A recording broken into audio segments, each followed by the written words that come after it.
पशु उपदेश सुन। पशु भी उपदेश को सुनकर के सुलझ गए। क्या कहा? सुलझे पशु उपदेश सुन, सुलझे क्यों न पुमान। फिर मनुष्य क्यों न सुलझे? नाहर से भय वीर जिन, सिंह से वीर जिन महावीर बन गए। और गज पारस भगवान, और हाथी की पर्याय से पारसनाथ भगवान बन गए। कुछ भाव लगे लगे, लेकिन आगे बढ़ने का क्रम प्रारंभ हो गया। कुछ भाव लगे लगे, पर शुरुआत हो गई, सुधार का मंगलाचरण हो गया। इसीलिए लिखा कि पशु भी जब उपदेश सुनकर के सुलझ गए, तो फिर मनुष्य क्यों नहीं सुलझता? इसके लिए क्या अड़चन आ रही है? इसके लिए क्या बाधा आ रही है? अपने उपादान को जगाओ, और जो निमित्त मिल रहे हैं पंचम काल में धर्म आराधना के, उन निमित्तों को सार्थक करो अपने उपादान को जगाने के लिए। स्वाध्याय करने की योग्यता के लिए प्राथमिक भूमिका में सप्त व्यसन का त्याग अनिवार्य है। वैसे सप्त व्यसन व्यवहारिक जीवन और राष्ट्र की उन्नति के लिए भी हानिकारक हैं। वैसे सप्त व्यसन व्यवहारिक जीवन और राष्ट्र की उन्नति के लिए भी हानिकर हैं। आत्मोन्नति में तो बाधक हैं ही।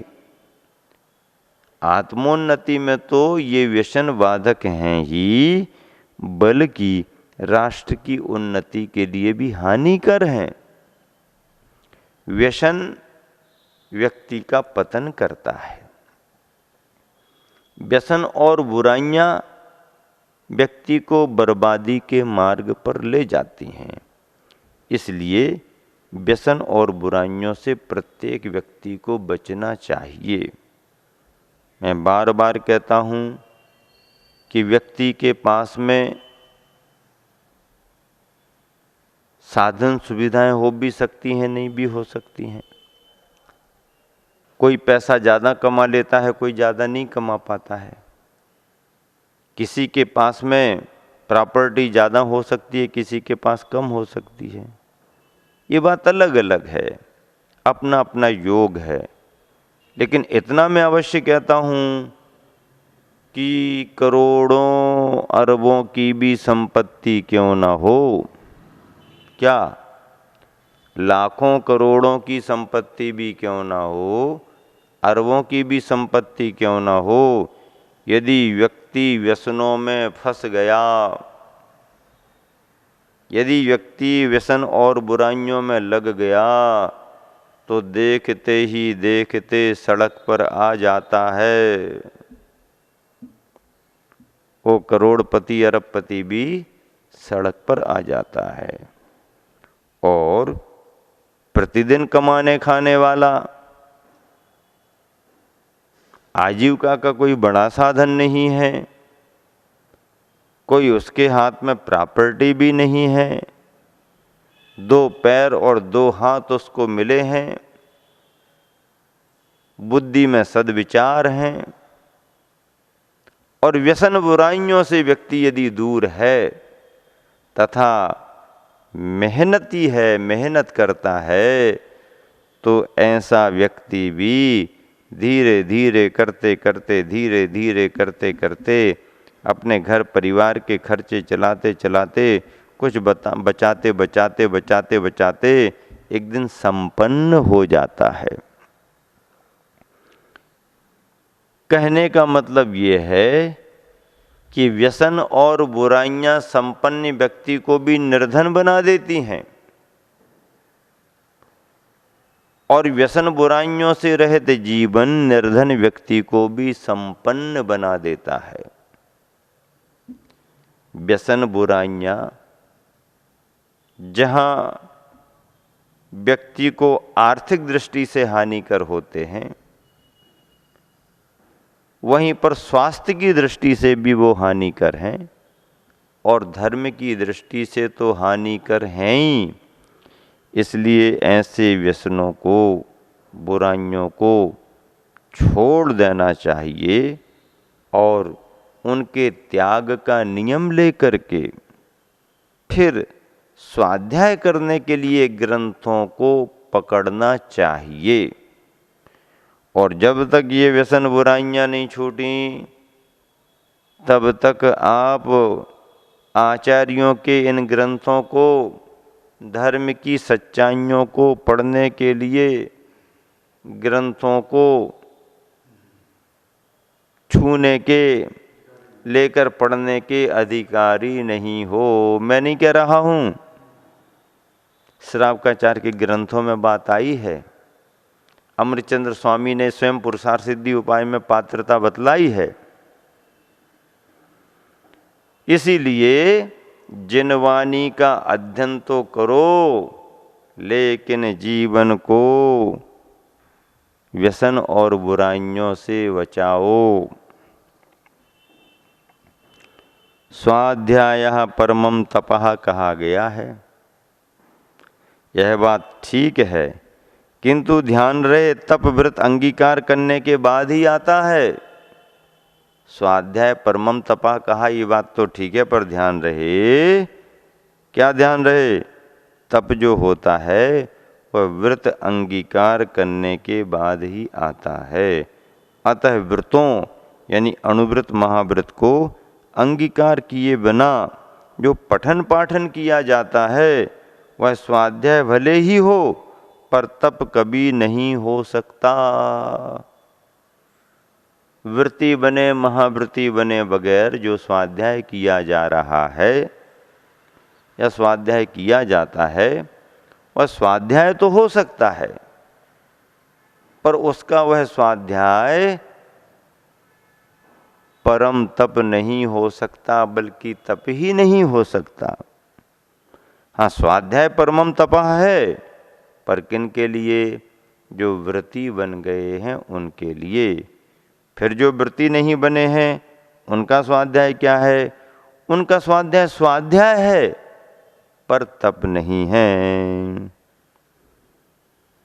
अकेले आहार में ही द्रव्य क्षेत्र काल भाव की शुद्धि जरूरी नहीं है, किंतु ग्रंथों के स्वाध्याय में भी इनकी शुद्धता जरूरी है। यानी द्रव्य क्षेत्र काल और भाव की शुद्धता ग्रंथों के स्वाध्याय में भी जरूरी है। आचार्य वीरसेन स्वामी ने धवला में इस बात पर बहुत जोर दिया है।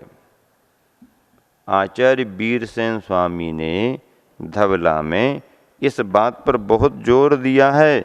यहाँ तक कहा है कि प्रत्याख्यान यानी कुछ त्याग करके, अर्थात प्रत्याख्यान पूर्वक ही संकल्प सहित स्वाध्याय करना चाहिए।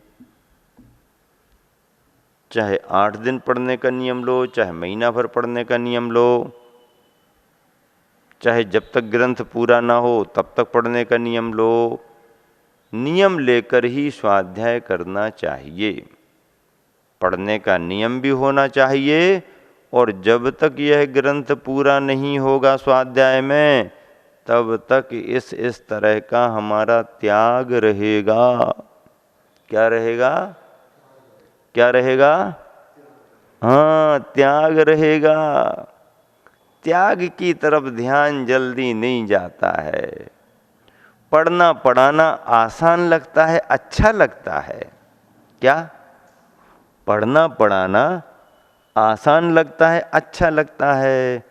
और नियम संयम की बात मत करो। क्या? नियम संयम की बात मत करो, अब तो ज्ञान की बातें करो।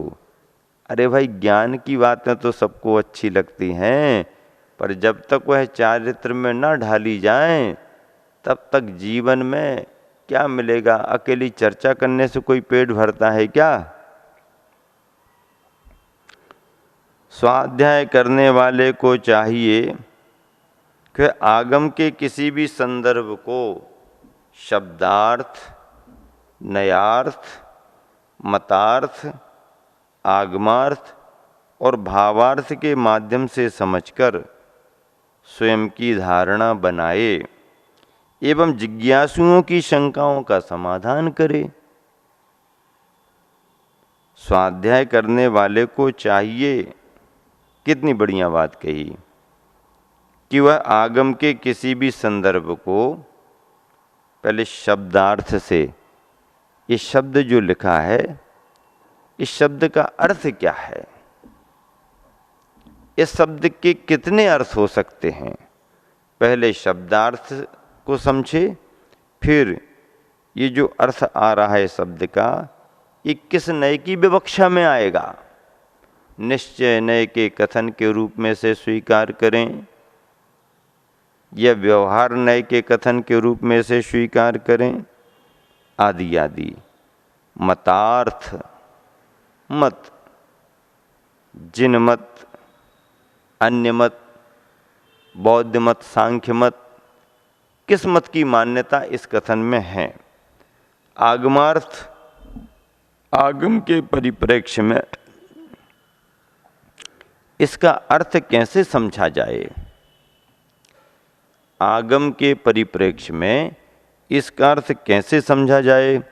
और अंत में भावार्थ, जब हम शब्दार्थ, नयार्थ, मतार्थ और आगमार्थ को समझ लेंगे तो फिर हमारे लिए उस शब्द का भावार्थ भी पकड़ में आ जाएगा कि आचार्य महाराज इस कथन के माध्यम से क्या कहना चाह रहे हैं,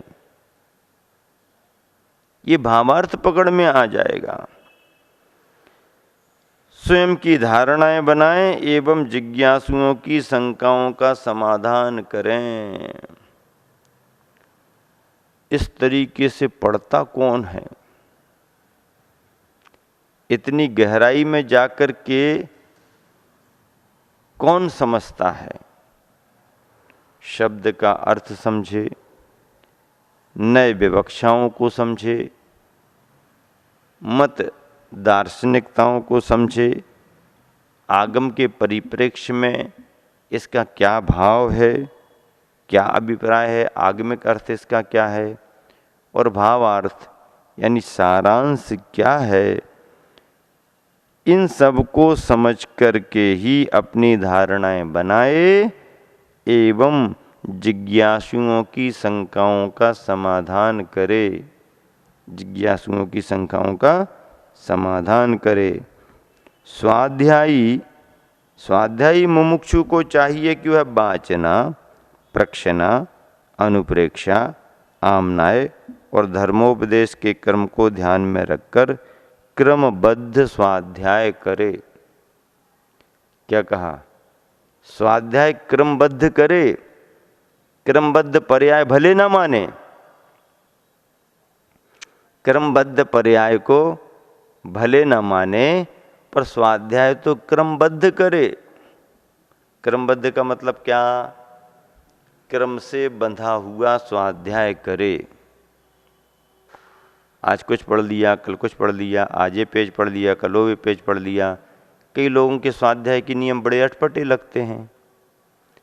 स्वाध्याय की नियम ले लिया, 10 मिनट पढ़ेंगे, 20 मिनट पढ़ेंगे, अब कोई तारतम्य नहीं। कोई सी भी अलमारी खोल ली, अलमारी से कोई भी ग्रंथ निकाल लिया, ग्रंथ का जो भी पृष्ठ खुल गया, खोला नहीं, जो खुल गया बस घड़ी का कांटा देख करके उतनी पंक्तियां पढ़ ली। अब पंक्तियां समझ में आई कि नहीं आई, आगे पीछे की लिंक नहीं बनेगी तो समझ में नहीं आएगी। समझ में भले ना आए पर उनका नियम पूरा हो गया। तो ऐसा स्वाध्याय नहीं होता कि चाहे जिस अलमारी में से, चाहे जिस ग्रंथ को निकाल करके, चाहे जिस पृष्ठ को खोल करके मन माफिक जितनी पंक्तियां पढ़ना पढ़ लीं और टाइम देख करके नियम पूरा कर लिया। नियम तो पूरा हो जाएगा तुम्हारा, लेकिन स्वाध्याय का क्रम नहीं बन पाएगा। इसलिए स्वाध्याय करो, लेकिन स्वाध्याय को क्रमबद्ध तरीके से करो। स्वाध्याय क्रमबद्ध होना चाहिए। क्योंकि स्वाध्याय यदि क्रमबद्ध होगा तो आपका ज्ञान भी बढ़ेगा। स्वाध्याय को क्रमबद्ध करना चाहिए, क्रम तोड़ करके नहीं करना चाहिए, क्रम का उल्लंघन नहीं करना चाहिए। हम क्रमबद्ध पर्याय को भले ना माने, क्योंकि पर्याय कोई क्रमबद्ध रूप में नहीं होती है। पर्याय अपने तरीके से चलती है, कोई फिल्म की तरह बंधी नहीं है। पर्याय क्रमबद्ध भले ना हो और भले आप ना मानो, लेकिन स्वाध्याय तो आपको क्रमबद्ध तरीके से करना ही पड़ेगा। और ऐसे स्वाध्याय को करने के लिए वाचना, प्रक्षना, अनुप्रेक्षा, आमनाय और धर्मोपदेश जैसे महत्वपूर्ण बिंदुओं को समझना चाहिए, क्योंकि इनको समझे बगैर आप आगम के ग्रंथों का सार नहीं पकड़ सकते हैं। सार पकड़ने के लिए क्रम यही है, वाचना, ग्रंथ को बाँचो, शुद्धता पूर्वक, उच्चारण पूर्वक उसका पाठ करो। वाचना, फिर पढ़ते पढ़ते कोई जिज्ञासा मन में आई, सुनते सुनते कोई जिज्ञासा मन में आई, उसका समाधान करो, उसे दूसरों से पूछो, समझने का प्रयास करो, प्रश्न पूछो। अनुप्रेक्षा, पढ़े गए को दोहराओ, बार बार दोहराओ। आमनाय, घोष परिवर्तनो आमनायः, अपने निरंतर पाठ का उच्चारण करो और अंत में जाकर के फिर धर्मोपदेश दो। धर्मोपदेश जीवन का, स्वाध्याय का सार माना गया है। ऐसे धर्मोपदेश के माध्यम से हमारे परिणामों की विशुद्धि बढ़ती है और उस परिणामों की विशुद्धि से निकले गए उपदेश, दिए गए उपदेश से व्यक्तियों के, प्राणियों के परिणामों की विशुद्धि बढ़ती है। स्वाध्याय के 5 अंगों में वाचना, प्रक्षना, अनुप्रेक्षा, आमनाय और धर्मोपदेश है। और यह स्वाध्याय समता भाव को लाने के लिए, कौन से भाव के लाने के लिए? धर और समता भाव सदा सामायिक करिए।